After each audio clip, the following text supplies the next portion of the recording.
Holy buckets, we're here. It's January 19th. We are 1 week away from the release of Paldean Fates, and I am so excited for Temporal Forces. Oh my goodness, Temporal Forces looks so good. It's not that I'm not excited about Paldean Fates. I've talked about this a few times over the past couple weeks. I am excited about a bunch of cards from Paldean Fates. I'm not as excited for Paldean Fates as I am for Temporal Forces. I'm not as excited for Paldean Fates as I was for Paradox Rift. Paldean Fates will be a fine set. There's some really cool special illustration rares in the set that I do want to chase. Unfortunately, I have to wait a few extra days because weather has delayed a lot of stuff, so I'm not able to break into as much Paldean Fates now as what I would like, but I did see some comments going around about people saying pull rates look very, very difficult. I am excited to kind of break into it to see what things actually look like, and once I get Paldean Fates in, it'll be completely normal content regarding a new release. So we'll go over pull rates, we'll give away a master set, we'll pull an entire master set and give it away to one lucky subscriber. So it'll be very normal. I'm looking forward already because I am very excited about Temporal Forces. There's new leaks that just came out for the Japanese sets that just are releasing next week. I think Cyber Judge, Wild Force, I think that's the name of them, Wild Force. But there's some really just amazing art rares, special art rares that were released. The Gengar Morty is just absolutely slapping. The Drampa is so cute. There's so many great cards. I'm not going to spoil anything for anybody if you're somebody who likes to wait. I don't want to put images up or anything like that, so you can kind of go and research those on your own. But I do want to talk about Temporal Forces because there's already, and here we are over 2 months away from the release of Temporal Forces, and we're still in a situation now which doesn't make sense to me where we're talking about something being short printed, where we're talking about something being underprinted. And if I'm wearing my Pokemon hat right now and I'm working for the Pokemon company and I'm Fanny Dantump, the guy who is trying to forecast for Pokemon and what demand looks like in a struggling economy where Pokemon is starting to slow down a lot and people are paying more attention to One Piece and they're paying more attention to other collectibles, I am trying to figure out the right formula for a set release. So of course there's going to be differences, and unfortunately there's still people who are saying stuff, and I'm guilty of it too, because when the pandemic originally started, information was very important, because the last thing that I genuinely want to happen, I genuinely don't want people to FOMO, I genuinely don't want anybody to make poor decisions when it comes to spending their collection dollars. Like, this is supposed to be something fun. So making a bad decision is something that I don't want to do. So spreading information, giving accurate information was very important to me. And we're going to talk about that in a second. I'm just going to flip you guys around so you can see exactly what it is that I'm talking about. So Temporal Forces just recently went up for sale on the Pokemon website. Allocations started coming in for a lot of LGSs. They are getting away from allocations for a lot of distributors. They're getting back to a point right now where it's more like you just place your order, put your order in, and we'll see what we can do. We should be able to meet whatever it is that you're requesting. A lot of stuff has slowed down a lot from the distribution channel. They used to have to allocate things and force allocate, where they would say, okay, unfortunately, LGS ABC, you're only going to be getting 3 cases of Paldean Fates because the demand is just so high. They're not necessarily at that point anymore. There's still, every distributor is different, but a lot of distributors are starting to go away from the forced allocation method, and they're going back to a normal ordering system, which we'll talk more about at the end of this. There's some really, really important information that I want to share kind of at the tail end of this video, so make sure you stick around. But Temporal Forces, these are just some tweets, some information that went out the other day. You can see One Piece Pokemon. I'm not going to pretend I know a whole lot about One Piece, so I'm not going to talk about that. But we've been told our allocation for OP07 and Temporal Forces distribution has informed us that for these items, there is going to be a worldwide print reduction. So that automatically gets in people's brain, and they already start to worry a little bit. They start to get a little bit nervous. And like I said, I'm guilty of this too. Like Paldea Evolve, for example, I inform people like, hey, it's going to be less printed than previous sets, which it was, but that doesn't mean that demand was there. That's why I need to be careful. We need to be more careful. That being said, we expect these products to steadily increase in price up until and past the release. That's a very dangerous statement to say,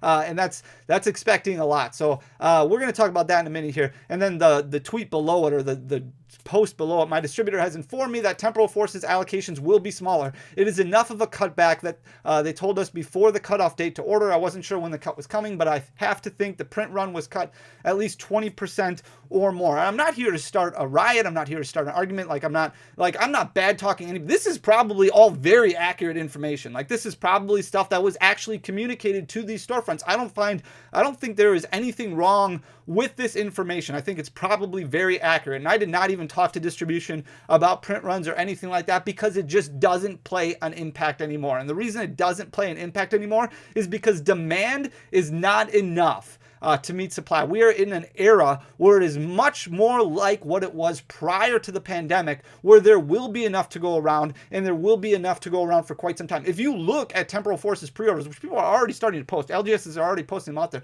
there's already pre-orders for under $600 a case, for under $100 a booster box. So this is still very, very cheap, and we are in an age now where MSRP is much, much higher. So we're not going to get, like I said, I don't want to start any arguments or anything like that, but things have changed a lot. We are in a completely different climate, a completely different culture right now, and low allocations does not necessarily mean short print. So if you remember correctly, the way that the distribution method it works out with Pokemon is that there's basically two different channels that things go into. So Pokemon has this giant warehouse or whatever you want to call it. And some of the allocations, so let's say they split things. Let's say they split 50-50, and this is not accurate, but we're just saying, for example, so 50% of the product they keep for themselves and then sell to these marketing companies that then will stock wholesale or stock big box stores or the big box stores directly. That's why you have Target, you have Best Buy, and we'll talk about this in a second, but carrying booster boxes that they only sell online, not available in stores, because those are sold and shipped directly by the Target warehouse or by the Walmart warehouse. And then the other channel, the other funnel of product goes through distribution networks. So they go to, Southern Hobby or GTS or all these different distributors that work with local game stores. They work with LGSs to sell Pokemon products. So it goes through 2, 3, 4 different hands, secondary, third market, whatever you want to call it, before it actually reaches the actual customer. Now, it didn't used to always be this way with booster boxes. It used to only really be this way with smaller ancillary products. So if you're looking now at booster boxes, Target didn't used to sell booster boxes. They weren't selling booster boxes by Target.com. So here is a huge difference that didn't really happen during the pandemic and prior to the pandemic because it wasn't cost effective for a lot of these big box stores. The demand wasn't there. So now you have a situation where Target.com, you can go on and you can buy a booster box of Paradox Rift. They're selling it for $105.99. This is sold and shipped by Target. This isn't a secondary retailer that's using Target's website. This is actually sold and shipped by Target. This never used to happen. The second snip there is from Walmart. You can go to Walmart.com. This is sold and shipped by Walmart for $108. So way below MSRP for both Target and Walmart. And this isn't even factoring in okay, you have a discount with Target because you use their Target card, so you get 5% off. So then it brings that price down even below that $100 mark. That's tough to compete for an LGS, but this is part of that other sales channel that doesn't necessarily get communicated. So if you're talking to a distributor and you're talking about print numbers, a lower print run or lower allocations could really only impact those local game stores. They might not know the total amount. I highly doubt any distributor knows the total amount that Pokemon has printed, but Pokemon could be like, okay, well, we're only going to give 40% to distribution, and we're going to give 60% to PokemonCenter.com, to Target, to Amazon, to Best Buy. The bottom snip right there, that's Best Buy's website. So $160, they're selling it at MSRP, and this is Paradox Rift. So this is the last main series set. I have no reason to believe that they're going to do anything different with Temporal Forces. I didn't look. They might even have Temporal Forces pre-orders up right now, and this isn't including GameStop. This is including other big box retailers. So Pokemon, in order to get away from scalping issues and from high prices and things like that, and to keep availability for their target audience, they really shifted their model to providing a lot more product and a lot more of these bigger products like booster boxes to these big box retailers. So when we're talking about print distribution, when we're talking about how much a set is being short printed or how much is becoming available, what is being available to the local game stores is not what's being available to big box retailers. And that's a huge thing to note, because even so, like a lot of stuff that goes to these big box retailers, like we're talking about the EV Evolutions box, we're talking about the Arceus V-Star Premium Collection, those were allocated only to those big box retailers. And then after a long time, when there was a lot left over, then it got piggybacked over to distribution channels where they were like, hey, Bob, at my local game store, now I've got Arceus V-Star Premium Collections in stock because GameStop couldn't sell them all. Do you want some of them? Because I can sell them to you at basically wholesale pricing. And then as an LGS, you can make that decision. So when we're talking about print runs and we're talking about allocations, that's not including these numbers. And these numbers could be something that's huge. Unfortunately, that's not communicated to us, so we don't know how much this is. So that statement about we expect prices to go up until release, that's very dangerous to say because you have no idea what the print run looks like or how much stock there's going to be from big box retailers. And that's why it's very, very important to be careful with what you spread. When we go back to November of 2020. November of 2020 is a very interesting time. And like I said, there's going to be some really, really cool information in just a few minutes here. So make sure you stick around. November of 2020, this is after Champions Path. This is when Pokemon went nuts. This is when things went out of control. Vivid Voltage came out. And I remember talking in a video because this is just when I started YouTube. And I probably incited some FOMO, not knowing what I know now. And also just trying to spread information at that time. Vivid Voltage was basically out of stock at distributors, and at the time out of print.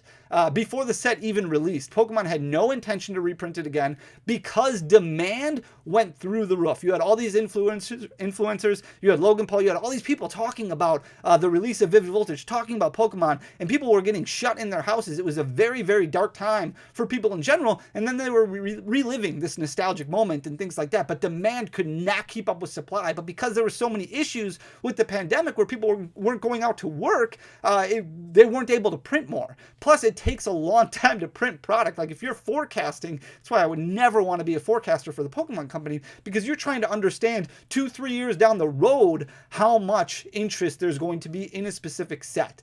So it's very difficult. When Vivid Voltage came out right at the beginning of the pandemic, that a year before that, they were like, okay, we know what's going to happen with the global situation. We know how much Vivid Voltage we're going to need. Like, it's not possible. But because of the massive amount of demand that happened, supply was not able to keep up. And because of that, Pokemon released this statement. This was right around the release of Shining Fates when this initially came out. We're aware that some fans are experiencing difficulties purchasing certain Pokemon trading card game products due to very high demand and global shipping restraints. In situations where there is limited availability, we are actively working to print more of the impacted Pokemon TCG products as quickly as possible and at maximum capacity to support this increased demand. Another reason why it's very dangerous to make that statement about a set being short printed, and we expect it to increase in price up until the release date. Now, there has been situations before where this has happened. Ultra Prism, for example, which came out during the XY block or Sun and Moon block. I can't even remember. XY block, Sun and Moon.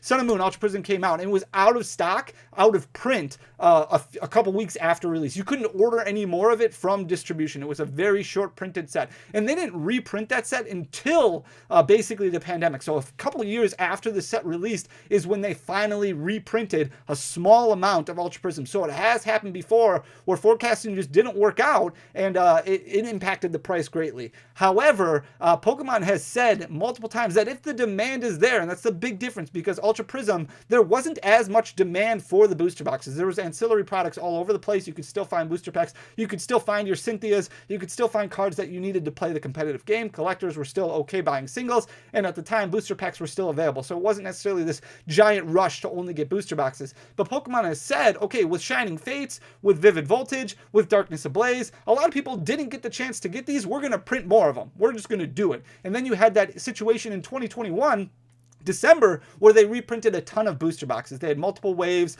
of Fusion Strike, multiple waves of Evolving Skies, a huge wave of Chilling Reign, but then they also went back and they reprinted and redistributed more Vivid Voltage, more Darkness Ablaze, more of these impacted products, so that way more people had the option of buying them and at a much more cost-effective price. Evolving Skies booster boxes dropped below $100, and people were scrambling, wondering what they were going to do. Fast forward to today, in March 2023, when Scarlet and Violet the new generation came out, supply started greatly overcoming that demand. And we are in a situation right now where if you go back and look at every single set that came out during the Scarlet and Violet block, so Scarlet and Violet, Paldea Evolved, Obsidian Flames, and then Paradox Rift, with the exception of those specialty sets like 151, supply has always outweighed demand by a lot, which is why you have sub $100 booster boxes currently on the market all over the place. And we're talking about booster boxes that are basically below wholesale because wholesale price went up,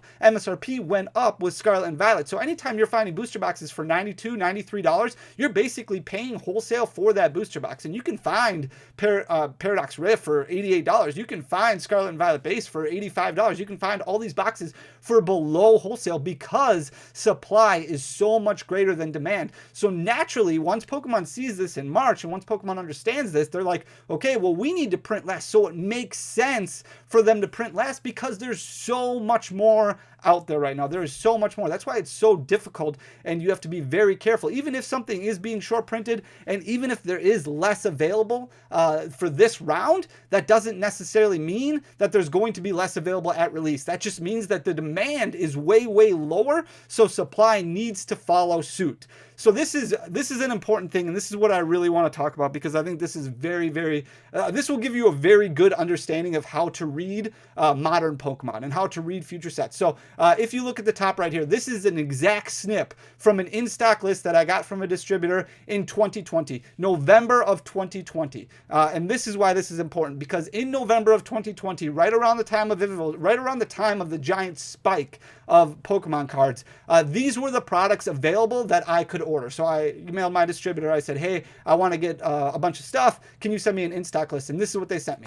So that at the time in November 3rd, 2020, they had Furious Fists available for order. So 3-pack blisters still in the warehouse, still in distribution. Phantom Forces, Primal Clash, Roaring Skies, Ancient Origins, Breakthrough, Fates Collide, Steam Siege, and Evolutions. And why these are important, worth noting, is because of the age of these sets at the time. So at the bottom, I put the release month of these sets. So Furious Fists came out in June of 2014. That means 6 years and 5 months after the release of Furious Fists, you could still order it wholesale. Now, there wasn't as much left of it, but you could still order it wholesale. And as we're in this situation of modern Pokemon not doing as well, where supply is much higher than demand, and people are like, okay, well, I'm going to buy $80, $85 boxes. How long is it going to take for it to go up? How long is it going to take, if I'm investing money in this $85 box, how long is it going to take to get to 120, to get up to MSRP? How long is it going to take? The honest answer is probably when it's no longer available for ordering at wholesale levels, because once you stop ordering it from wholesale, that secondary market goes out and then it starts entering that third market, it starts entering that fourth market. So basically, Furious Fist releasing in June of 2014 is the equivalency of ordering Burning Shadows today. So 6 years and 5 months ago or whatever, that's when Burning Shadows released. So if I were still able to order Burning Shadows today, that would basically mean the exact same equivalency. Now, I do think that demand is still a little bit higher for Pokemon now than what it was pre-pandemic, but we are getting back to that situation, getting closer and closer to that situation. Phantom Forces was printed in November of 2014. So 6 years later, it was still available for ordering. Primal Clash. Now, Primal Clash, Roaring Skies, and Ancient Origins, a little bit difficult. They did have small reprints after the fact, but you would expect, 2 years after a set, it's possible up to 2 years that Pokemon might reprint something. They could put out, they just did with Lost Origin over the summer. They did with Silver Tempest over the summer. If they get into a situation where a Paldea Evolved gets really low on stock at warehouses within the next few months, they could print more, theoretically, if they really wanted to. If they thought, okay, well, demand is there, we're going to print more. But Primal Clash, 5 years and 9 months old, it was still available at wholesale. Roaring Skies, 5 years and 6 months old, still available at wholesale. Ancient Origins was printed in August of 2015 or released in August of 2015. 5 years and 3 months later, it was still available for ordering. XY Breakthrough was printed in November of 2015 or released in November of 2015. So 5 years after the fact, you could still order at wholesale. Fates Collide, in May of 2016, it was released. 4 years and 5 months after release, it was still available at wholesale. Steam Siege, August of 2016. 2016 is when it was released. 4 years and 3 months later, it was still available at wholesale, and Evolutions was released in November of 2016. So 4 years later, it was still available at wholesale. And this is very important if you're somebody who's looking at modern Pokemon and you're like, okay, well, how long is it going to take for Scarlet and Violet to go up to, 100, 110, 120 and continue to climb? Now, it's going to be very methodical. Like, it's going to continue to climb, but you're looking at basically, I mean, these numbers here, if we get back to the same level, if we're back at the same level,